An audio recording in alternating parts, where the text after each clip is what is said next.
folks. Thanks for coming along tonight for our function at a time of pandemic. I'll have my mask on in a minute, but it's good to see you've got your mask on. Sharri Markson makes a welcome return to the Sydney Institute. I think it's her third occasion, but this time talking on China. Previously, I think she's mainly discussed politics. Now, she's very well known to all of you. She's been working for News Corp for about 20 years. She's now an investigations writer for The Australian, but of course she's the presenter of Sharri at 6 p.m. on Sky News every Sunday, which I watch. And tonight, Sharri Markson's here on the occasion of the release. It's currently released online and available soon, of her book, What Really Happened in Wuhan, which is published by HarperCollins, and there are copies, and there'll be copies available through Amazon and Booktopia. And when we get copies of the book that has just come out, we'll be selling them here, and we'll be selling them here. And Sharri Markson told me she's happy to come in and sign copies, and we can send them on to you. So welcome also to our members and supporters watching on Zoom. Sorry we can't get everyone in the room, and in any event some of you are interstate and can't travel. So welcome to Sharri Markson talking on what really happened in Wuhan. Thank you very much.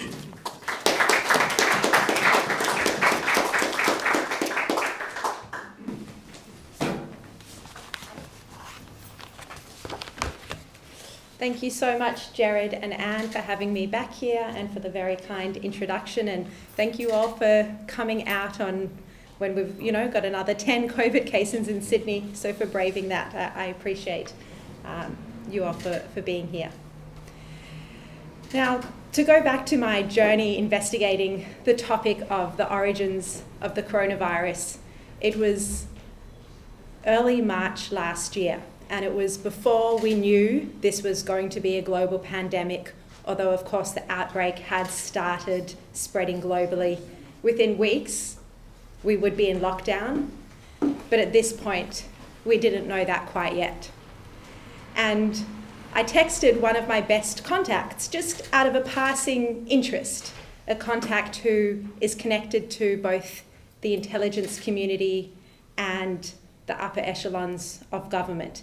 And I asked him, where did the agencies think the virus had originated? And he texted me back, and of course this was on an encrypted app, and he texted me back to say that intelligence agencies suspect the virus might have come from a laboratory in Wuhan that worked in biological warfare. That was this text message early March 2020. And I thought that was interesting, but I kind of moved on, and we were all reporting, on politics at the time, and then we started reporting on the lockdowns that were being imposed by the government. And I mentioned this just in passing in one of my political columns for the Daily Telegraph at the time. I said the virus that senior sources in the intelligence agencies think may have come out of a laboratory, just in passing in a political column. And the reaction from that one line on Twitter, and remember this was March, this was late March at this point, so it was well before Donald Trump or Mike Pompeo or anyone had come out and said that the virus may have started in a laboratory. That didn't happen until mid-April. So just that passing mention in a political column, there were reporters at The Guardian and at the ABC who took me up on that over Twitter and said it was a conspiracy theory, which I thought was very odd, given since the original text message I'd raised it with other senior officials in government as well, who also said that this was a possibility. Fast forward to April, and my editor at the time at the Daily Telegraph, Ben English, and another senior executive, Kathy Lipari, asked me to lead a series looking at China's cover-up of the coronavirus. And at this point we were in lockdown, and I think you can all remember, and anyone who has children can know how hard it is to suddenly be in lockdown with the whole family at home. No one's going out, the cafes and restaurants were closed, so you're suddenly cooking every single meal, every single day, doing all of the cleaning and extra washing and cleaning because everyone's at home. That was the environment at the time, and I wasn't quite enthusiastic about leading coverage when I had my hands full into a series looking at China's cover-up. But I felt that I had to say yes, so I reluctantly agreed to do this. Within days of making calls, I had quite an incredible tip, again from a good pre-existing contact. And this contact gave me two names. He told me Peng Zhu and Shi Zhengli. And I looked at these people, and my contact said to me, look at their links with Australia. And what I discovered was that Peng Zhu, I'll have to get the dates here, Peng Zhu had worked in Australia at the CSIRO, at the Australian Animal Health Laboratory, for 3 years, from 2011 to 2014. And then I found out that he was now the number 2 to Shi Zhengli in the Wuhan Institute of Virology. So these scientists had become the focus of a very early intelligence agency probe into the activities at the Wuhan Institute of Virology. They were looking at what was going on in this laboratory in the heart of the city where the virus had broken out. This is April 2020.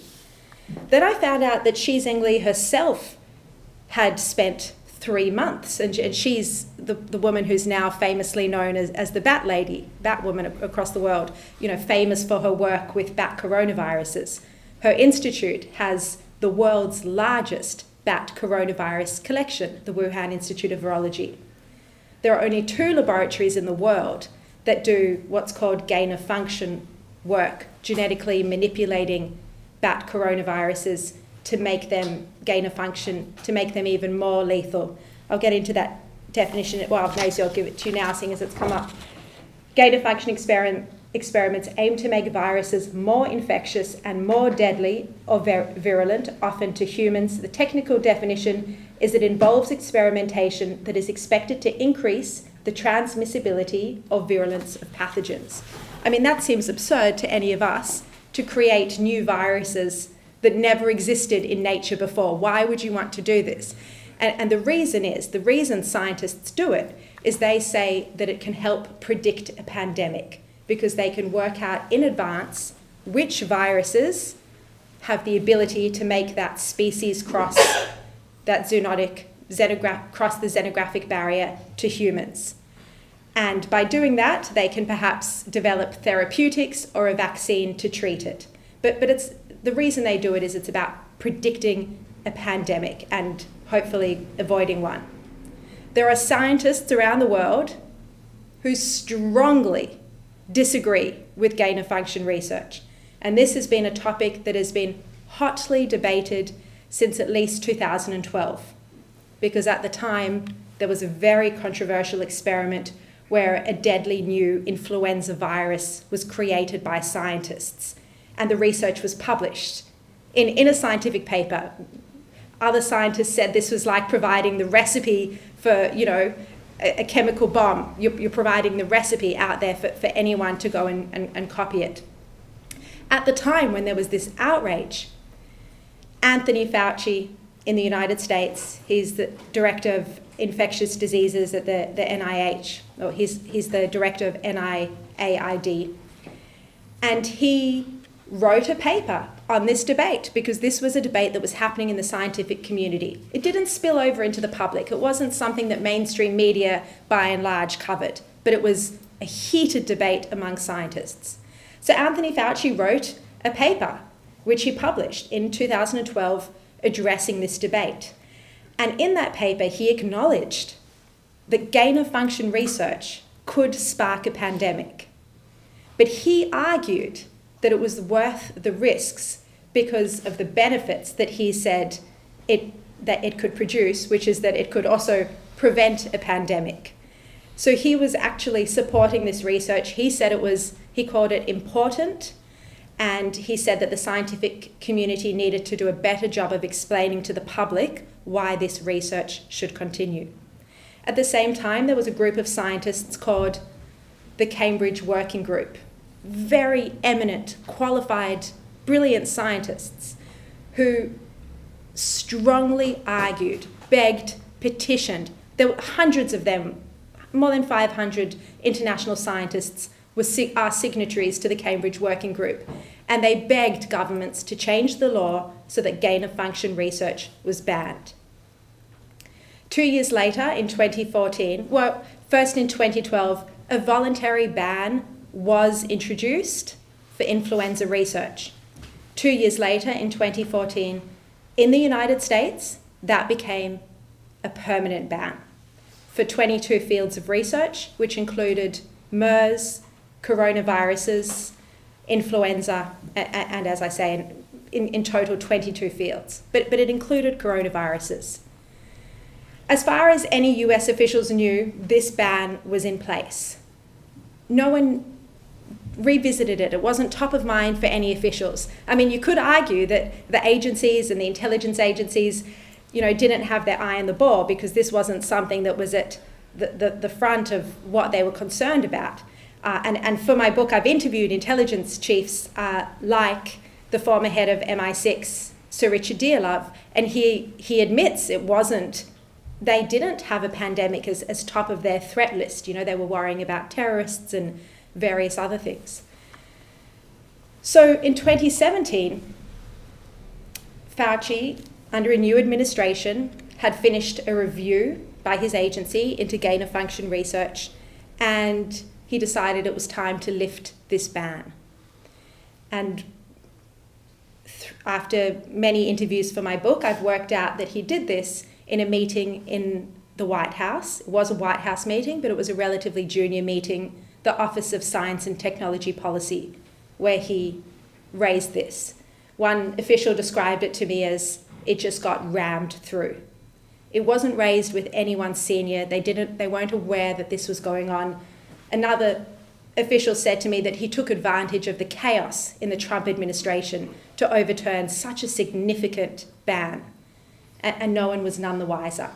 There was also a lot of changeover of staff in the administration. So, national security advisors were coming and going. So people who ultimately were there at the time of the pandemic might not have been aware of what Fauci had done in 2017. So the significance was taking it back to Australia and to that early report that I did in April and May.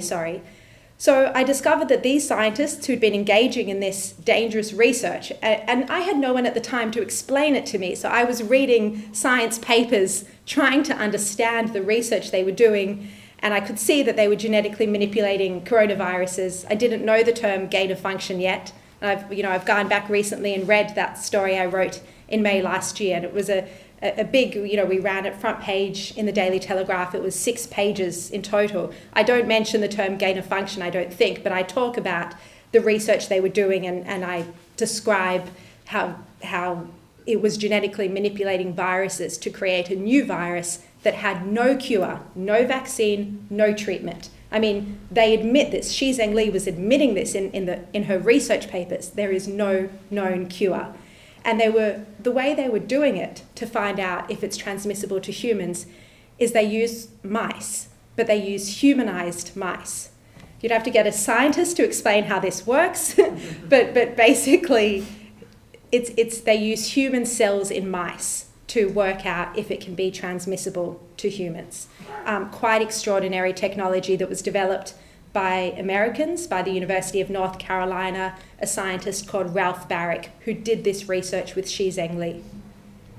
So after this quite explosive story, revealing firstly the names of scientists that the intelligence agencies were investigating, secondly, that intelligence agencies were investigating a lab leak, and thirdly, that these scientists had been trained in Australia by Australia government funding and had worked here, one of them for 3 years, was quite an explosive story, and it went around the world. But as part of my research for that story, I obtained a research paper or dossier by contacts that primarily detailed the concerns that Western governments held about China's cover-up of the virus. And the cover-up is such a crucial point, and I'll come to that in a moment.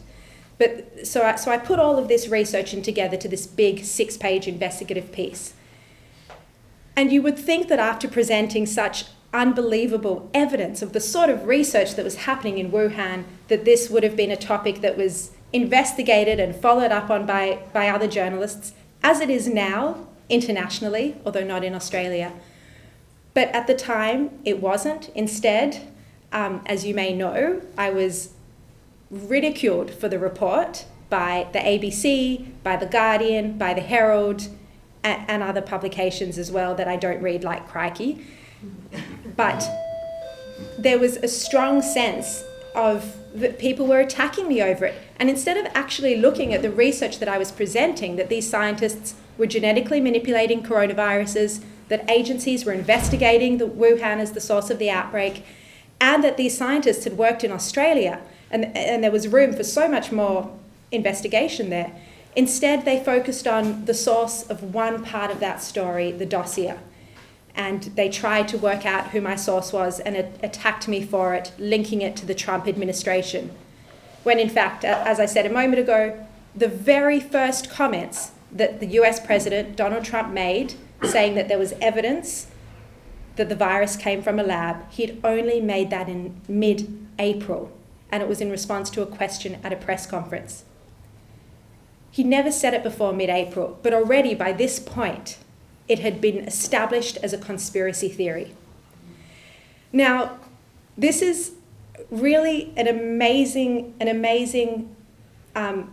point, an amazing thing about how this came to be a conspiracy theory. And it's something that has only been unpicked now by international journalists. And it was only something that really I discovered when I was writing the book. And it was such an awakening, an eye-opening discovery to me when I realized this when I was writing the book, is that the Chinese narrative had taken hold from day one. Everything we knew was Chinese disinformation. And it wasn't just a cover-up by China of the virus, which is well established, and I'll get to that in a minute, but it was a cover-up of scientists. It was a shutdown of scientists, of scientific journals, and then through that of the media, because the media trusted the scientists. So what happened was, February 6, before any of us even realized that this was going to be a global pandemic, there was a scientist called Peter Daszak. He's the president of a not-for-profit group based in New York called the EcoHealth Alliance. He had worked with Xi Zhengli and the Wuhan Institute of Virology for 15 years. His name is literally next to Xi Zhengli's on all of their on many of their scientific papers, dozens of papers. He's a co-author. And he would go bat sampling with her. That's what EcoHealth did. It went bat sampling. Not only had he worked with her for 15 years, but he had funded the Wuhan Institute of Virology. The funding was funneled from the NIH. So the money he was giving to the Wuhan Institute was a sub-grant. In total, the EcoHealth Alliance has had $60 million in US grants, 60 million. And some of that, about 600,000 that we know of, was funneled through to the Wuhan Institute of Virology. We do not know where the rest of the 60 million has gone. That is not information that is in the public domain at this point. The point is that Peter Daszak, a highly respected scientist, had worked with Wuhan Institute of Virology for 15 years and had funded their work. Such a crucial point, a co-author on their paper. On January 1st, before the coronavirus had even been reported in the newspapers, the first New York Times, Wall Street Journal, the Times in London report, that was all on January 7. January 6 online, January 7 in the papers. On January 1, Peter Daszak tweets that there's a virus and China's going to do an excellent job looking after, dealing with it. Eddie Holmes, the New South Wales Scientist of the Year at University of Sydney here, he tweets back saying he agrees China CDC will do an excellent job dealing with this outbreak. So Peter Daszak Then, on February 6, 2020, he sends emails to other esteemed scientists around the world saying that there's this conspiracy that's taking hold, that the virus came from a lab, and asking them to be signatories on a letter that he was going to publish in the Lancet, supporting their Chinese colleagues and saying that this is misinformation. Again, I stress, this is February 6th. Trump hasn't said a word and doesn't say a word until mid-April. So this is not responding to Trump. So he sends these emails, go back and forth. There's dozens and hundreds of pages of these emails. And in the end, the scientists agree to sign this letter. And Peter Daszak says in the letter that he wants to keep his involvement quiet so as not to muddy the waters, I think is his exact phrase. And this letter is published in the Lancet, one of the most distinguished scientific medical journals internationally, saying that it is misinformation, that it is a conspiracy to suggest that the virus originated in a lab and that there's no evidence for it. The problem is twofold. One, there was no evidence that they were able to present to show that the virus had a natural origin, so it was an opinion piece, if you like. Secondly, there were no conflicts of interest disclosed. None. And no one was aware that Peter Daszak was behind the letter. No one was even aware that he worked with the Wuhan Institute of Virology. I mean, it's like China, it's like the Wuhan Institute of Virology itself. It's almost like China propaganda, given the close relationship he had with them. None of this would be discovered until these emails emerged under a Freedom of Information Act in November 2020 by an amazing not-for-profit group called the US Right to Know. The head of it is Gary Ruskin. I've had him on my show a couple of times on a Sunday night, so you might have seen him be interviewed there.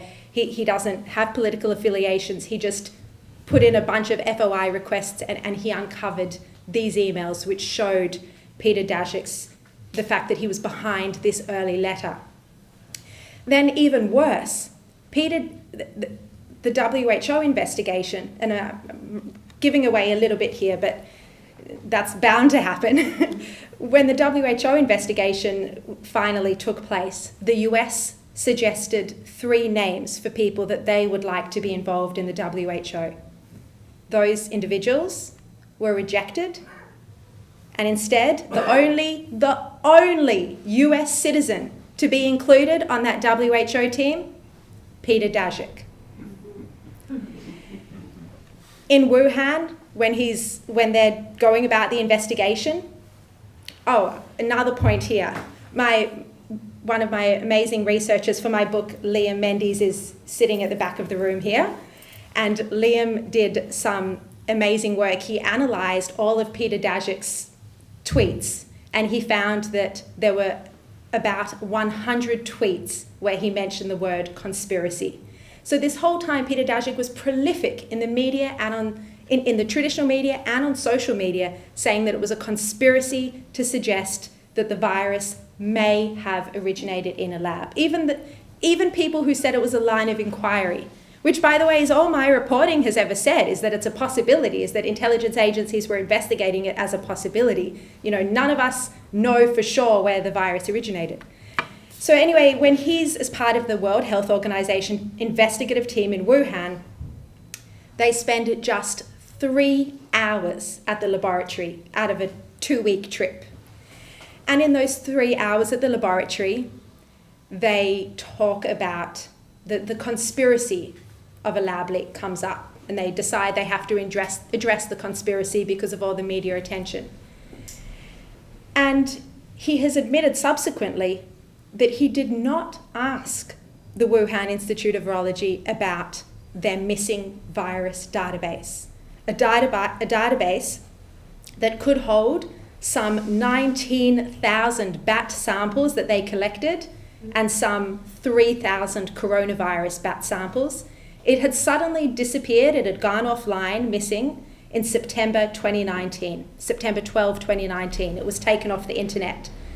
Xi Zhengli claims it was subject to hacking attempts, but this has never been proven, and there's been no explanation given for why all this time later. It has never been re-uploaded and never been provided to any investigative agencies. So Peter Daszak and the World Health Organization do not even ask, and he's admitted this, they do not even ask for access to these virus samples.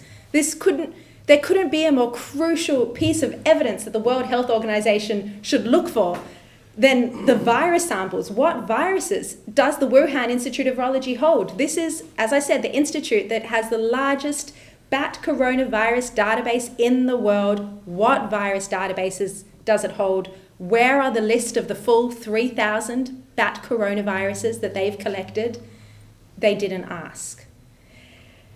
It was a whitewash of an investigation, and yet all the media reporting directly afterwards, or most of it, just said the World Health Organization found it was extremely unlikely to have come from a lab.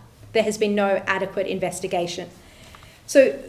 But you're starting to get an idea of how Chinese disinformation, how the Chinese narrative took hold from the start, because some of the figures who'd been intimately involved with the Wuhan Institute of Virology played such a crucial role in shaping the public narrative by using the very institutions we trust.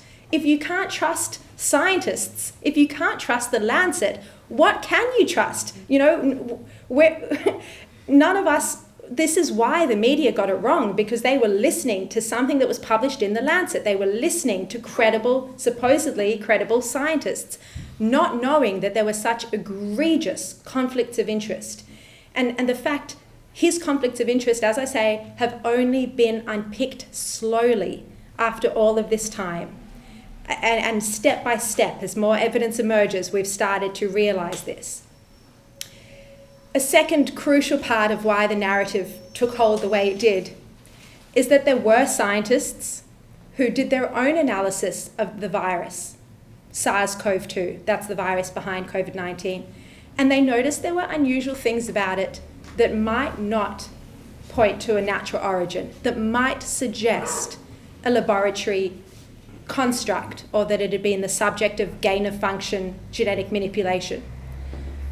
One of those scientists, you probably know this already, is our very own Nikolai Petrovsky from Flinders University in Adelaide. He's a professor.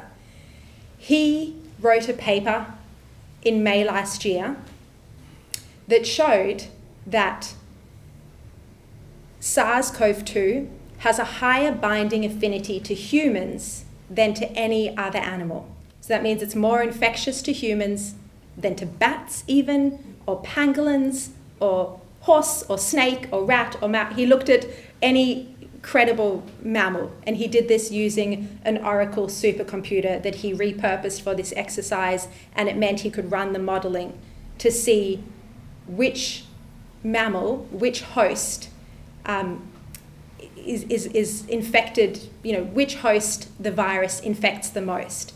And this was such a surprising finding for him, to find that the spike protein of SARS-CoV-2 had a higher binding affinity to human ACE2 receptors, sorry to get a bit technical, but I may as well use the correct terms, than to the receptors of any other animal. And this pointed to the fact, as he says, that it could have been a recombination event in nature where two viruses infect an animal host at the same time and combine to produce a new virus.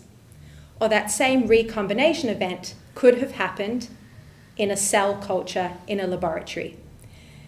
So he produced this paper, he did it. He's a very calm individual. He's definitely not conservative. He's been railing against the Morrison government for not funding his vaccine candidate for COVID-19. He was led by the science. And this project he did with a colleague at La Trobe University. These are not political figures. They were led by the science. They thought there might be difficulty publishing it. They had no idea just how hard it would be.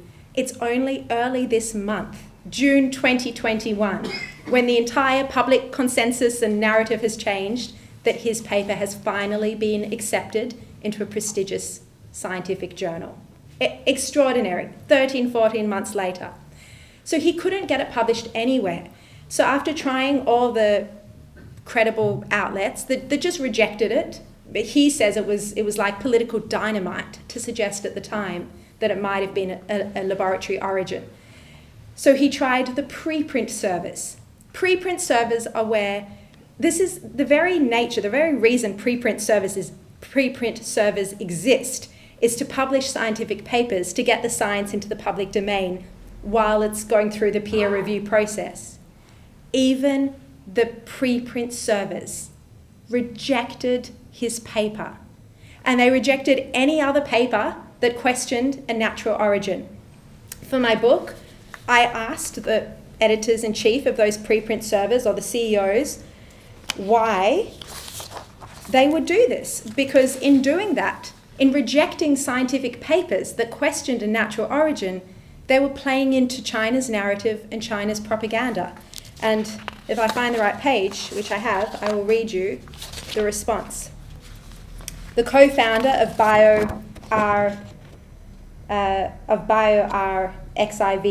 and MedRxiv, John Inglis, he admitted to me that they had refused to publish a small proportion of scientific papers related to the origin of COVID-19. He said a small proportion of manuscripts may have harmful consequences if posted in the open on a preprint server before peer review.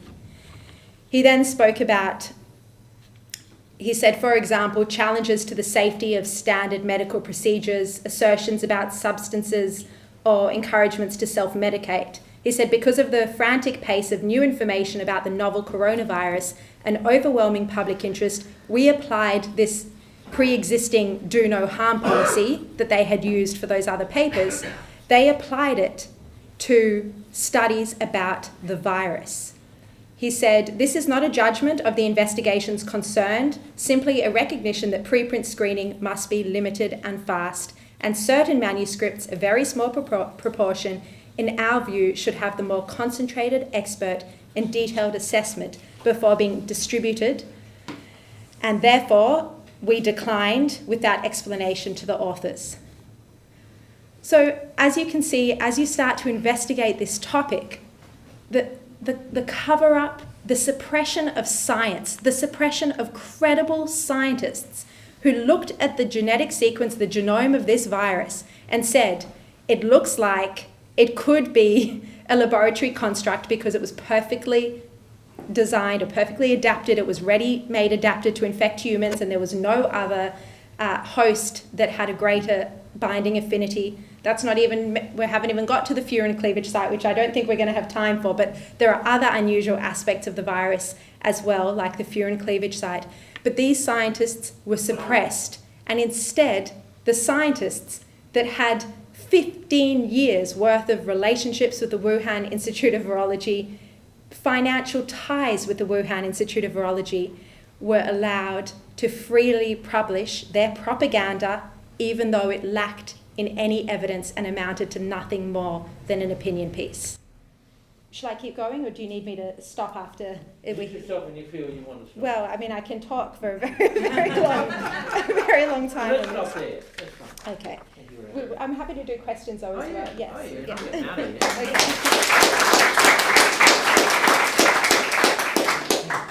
So many thanks to Sharri Markson. So as I said, the book's now up on sale, but we'll have signed copies here when it gets to Australia, and Sharri will sign them, and we'll sell them both to people here tonight and to people on Zoom, and they'll go up on ends, mail outs and whatever.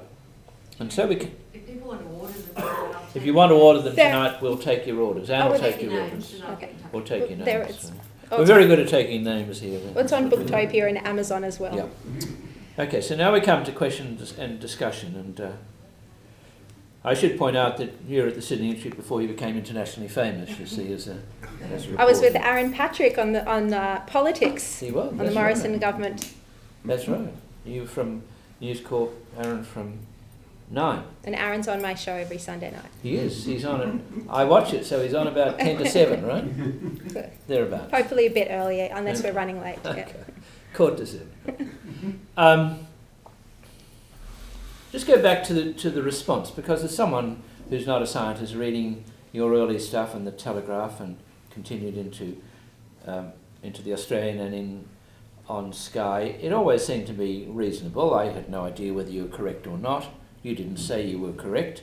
You said it was a reasonable scenario, which has now turned out to be a bit more than that. But going back, as you know, Fox News has a media program called Media Buzz, where people come on, give differing views, they discuss and analyse things. Here we have Media Watch on the ABC, and as I recall, back in May last year, May 2020, Paul Barry essentially said that you're a conspiracist. Pretty well said that. Pretty well dismissed it with ridicule. Close to that. Since then, the international following of this has changed dramatically, and what you were saying a year ago has now been widely discussed throughout the Western world. Paul Barry's made no correction. Does that worry you at all? It doesn't worry me, but I think it is worth noting that there were two near a good chunk of 2 Media Watch episodes last year and some more this year were dedicated to attacking me. And last year, his point was that virologists all said it couldn't have come out of a lab. And he could never have the sources that I have.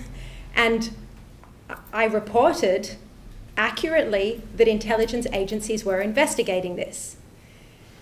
And so everything I reported was factual, but I think anyone who knows me or my reporting, my colleagues would have been able to read the work and seen that it was, accurate and credible, and there was nothing wrong with it. But I suppose for ABC viewers who maybe don't know me or don't know my reporting, that might have damaged my reputation and damaged my credibility, and probably people did think I was a conspiracy theorist.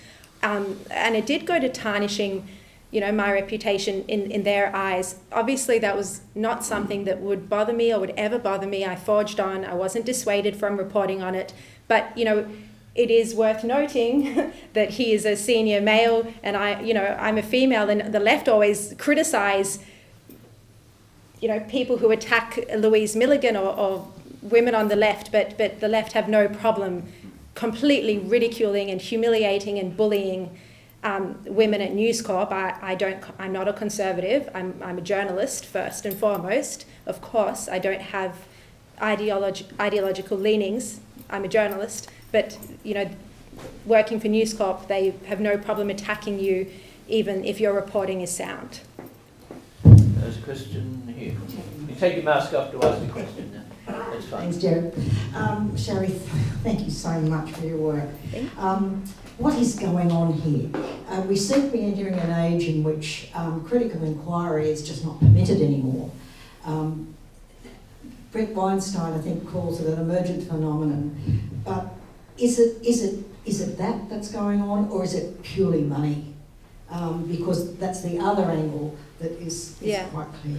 I think you're right. I think it's the ideology, and you look at the censorship on this topic. I mean, Facebook has only just lifted their ban on this content. Isn't that extraordinary? Something that our agencies and government officials thought was genuine, enough that Maurice Payne called for an inquiry into it last April, and yet Facebook banned content. Like, that censorship of any thinking on any topic that doesn't fit with the narrative is so dangerous. How can we live in a society where our discussions, where our investigations, where our freedom to question what we're fed is censored? It is so, there is nothing more disturbing as a trend that has emerged in recent times, I think.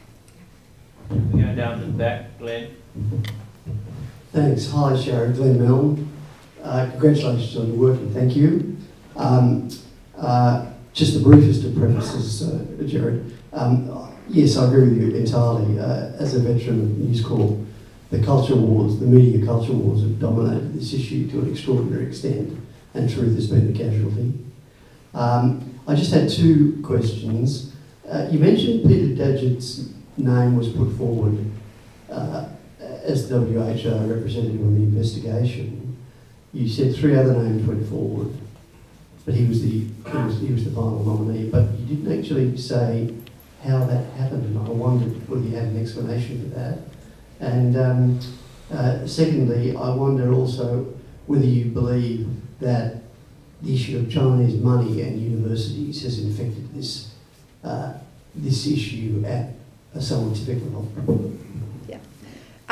Firstly, just on the preface point, Glenn Milne was my mentor in Canberra. He was political editor at the Sunday Telegraph, and I was his number 2 back when I was in my early 20s. So, and I always looked up enormously to Glenn, and he was able to break the biggest scoops in the entire country, and I always hoped I'd one day be able to do that.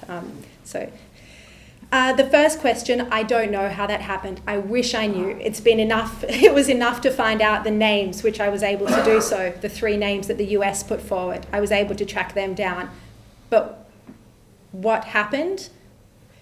The suspicion is that China had to veto the names, but I don't have proof for that. I would love to know what happened.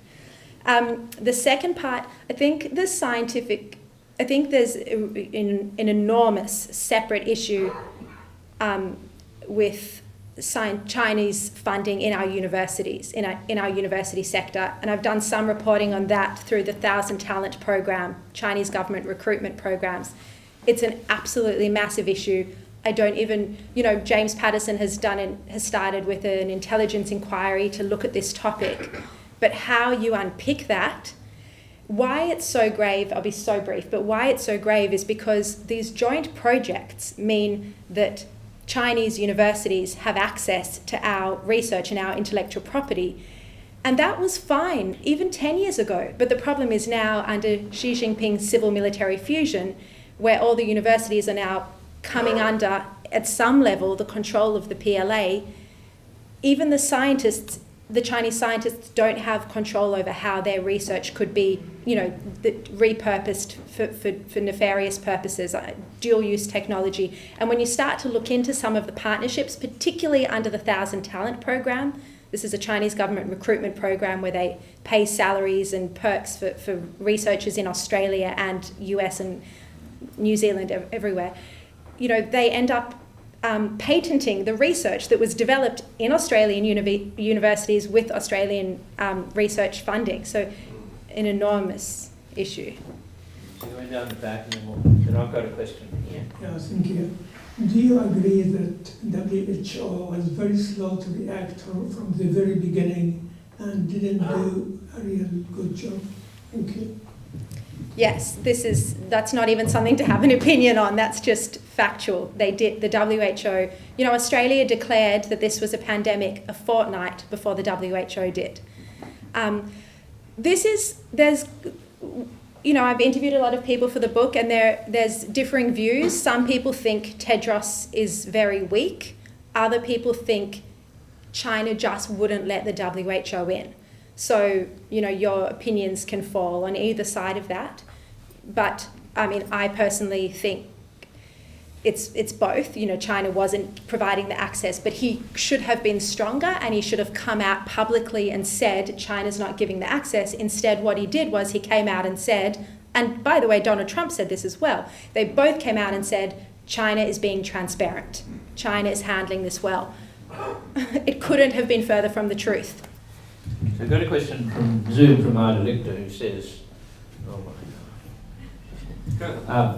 did Dr. Fauci have any role in the Wuhan Institute of Virology?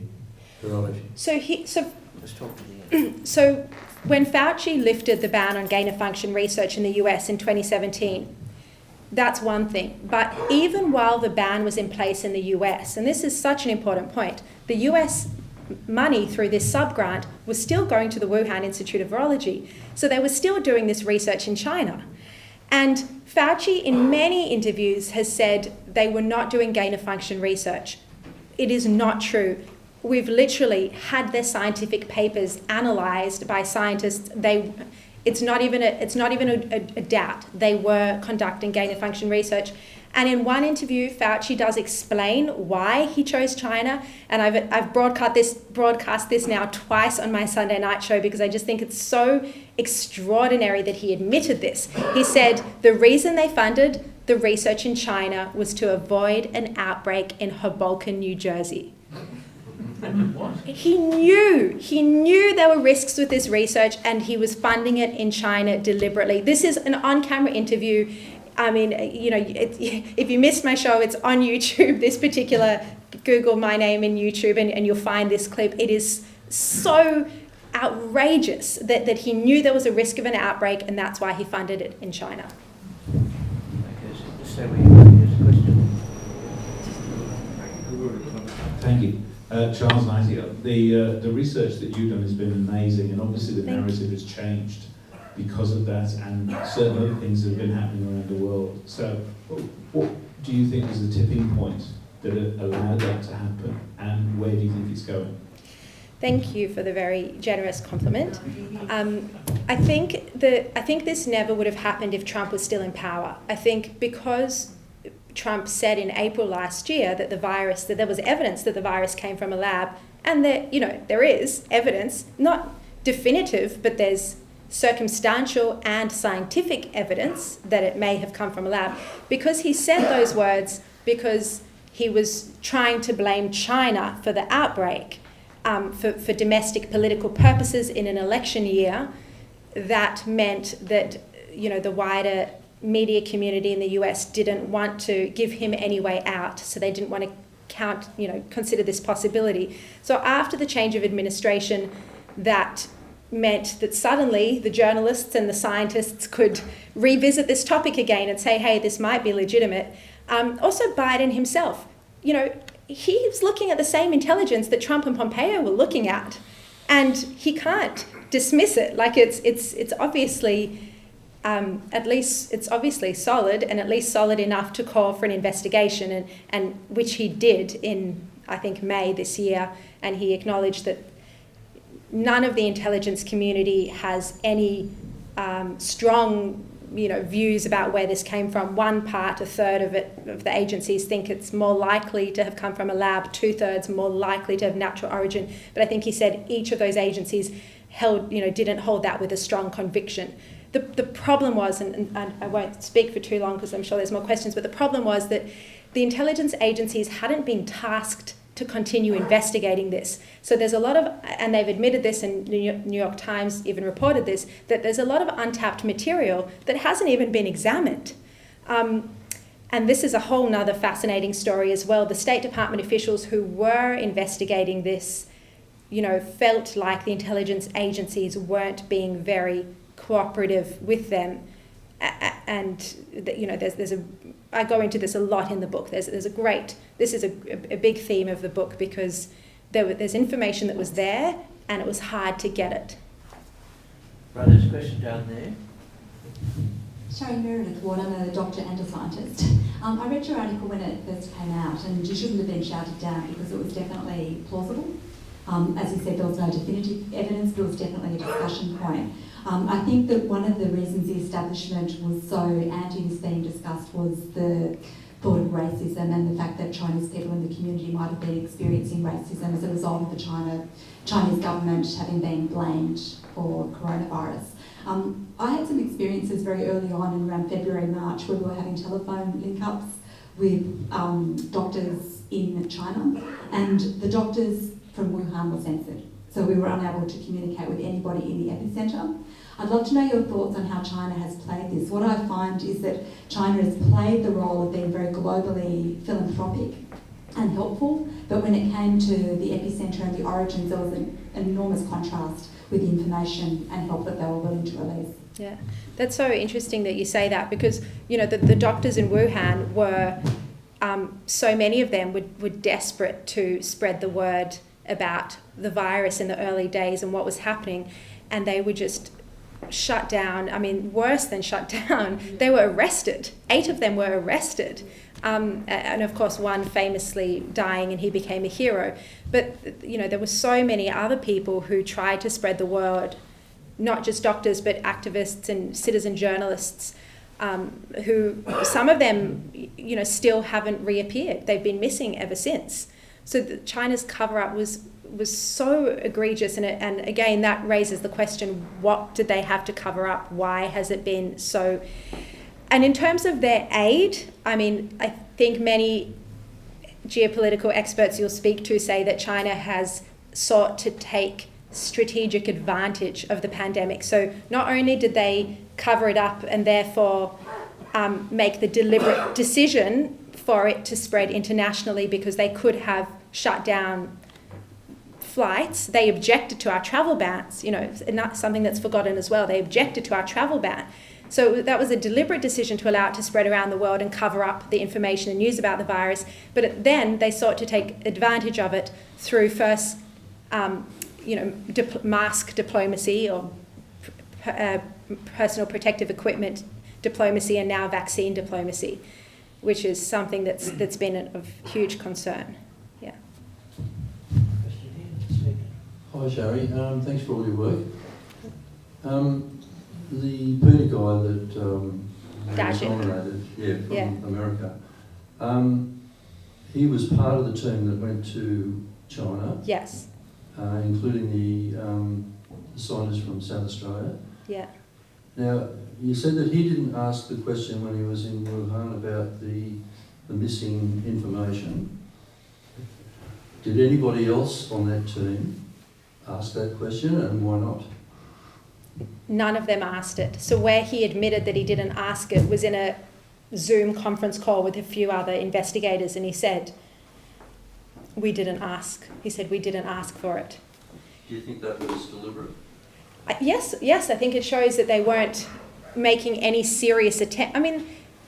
These were his colleagues, his colleagues, he's worked alongside them, his name is on the paper as well. If the virus came from the lab, then, you'd have to think that, you'd have to think there would be in any way serious investigation about the work they were doing, the research they were doing. Not to say it was in any way nefarious. It could be completely, as I said at the start, they were trying to predict a pandemic. It could be for very noble causes.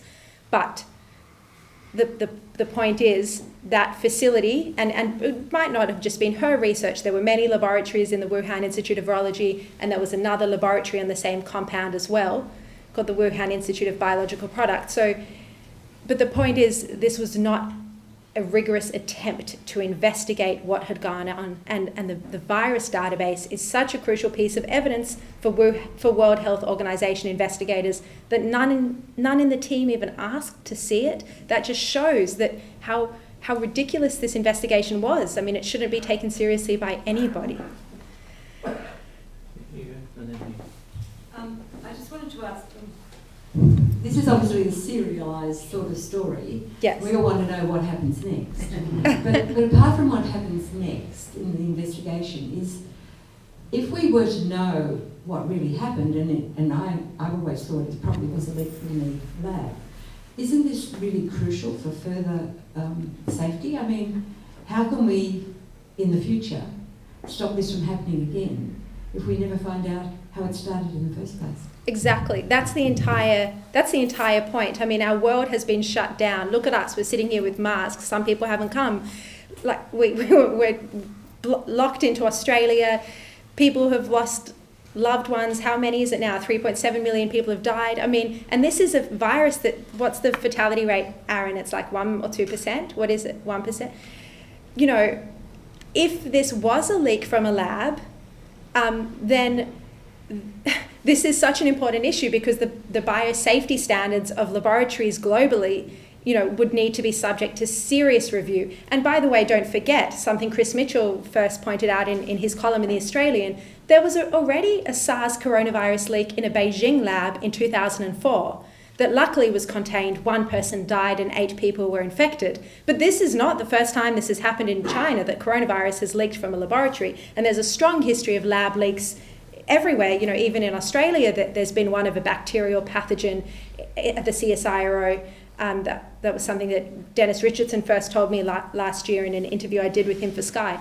In any case, laboratory leaks are common. We need to know if it was a lab leak to prevent a future pandemic.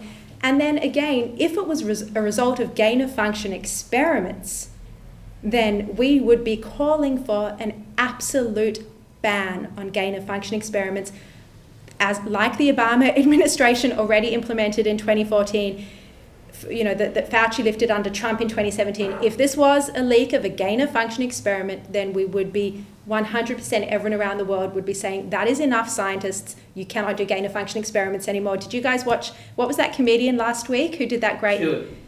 Jon Stewart. I mean, he ended that clip by saying, scientists will be the end of us. Someone in a lab will be saying, just let's see what happens with this. We need to know. We absolutely need to know. And I believe we will know. I think every day there is more information. Even just me as a journalist, I keep finding out more information.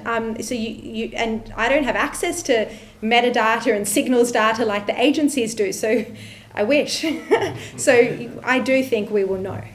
Second last quick question.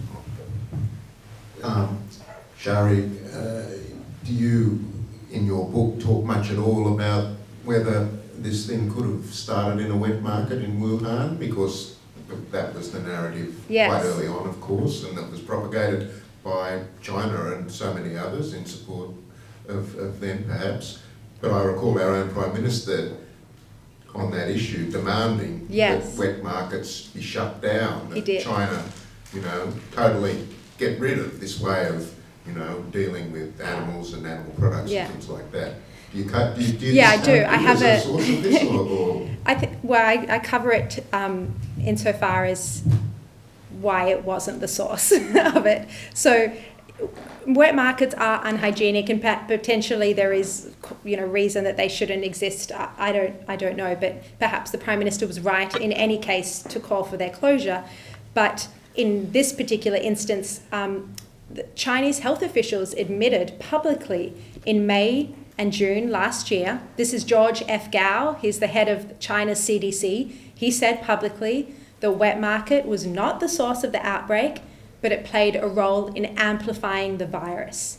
And that's because they firstly, they completely bleached the wet market on January 1st last year, just a day after they involuntarily had to notify the World Health Organization because word got out of the virus.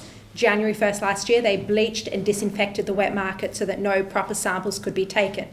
However, the samples that were taken from animals and stalls that had, that they did take, found that the virus was consistent with the virus that had been on humans, which led the Chinese CDC official to say that it was an amplifying factor, not the original source of the outbreak.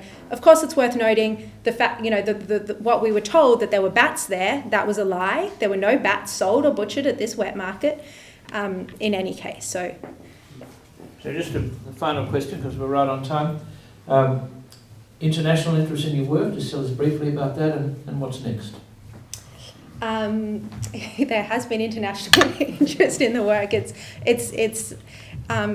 nice to see, I suppose, that you write a story in The Australian and then outlets around the world are following it up, particularly one revelation I had recently, which was from the book, but I got scared. I'm a newspaper journalist. I'm not used to holding something until late September. So I got scared someone else would find it out, and I put it on the front page, which is that China had developed a vaccine for COVID-19 in February 2020. I got the vaccine patent. And Liam helped me with that research. So I published that. That story was picked up, well, all of the stories are being picked up internationally. And part of the reason is that, not many journalists have been investigating this because it was a political issue, because it went against the grain. They were seen as conspiracy theorists. So there are, a handful of people internationally, journalists who've been looking at this and covering it since early last year, and as well as scientists and researchers who form part of this group called Drastic. And I've made a lot of new friends that I've never met before, and we all, speak on Twitter DM and WhatsApp, and so it's a really nice community of people who are investigating this topic, by the way, with no predetermined outcome. No one says it's definitely this or it's definitely this, and everyone's just interested in new evidence that emerges. And this group has arisen, this community and connections have arisen because our governments were not taking it seriously and our scientists weren't taking it seriously and there was no active investigation. So it meant that other people have stepped in to bring a lot of these really important elements to light. And everyone kind of builds on each other's work. So it's been a very enjoyable, rewarding, experience as a journalist. Even though you get attacked as well. Not here, many thanks. Not here. So many thanks to Sharri Markson.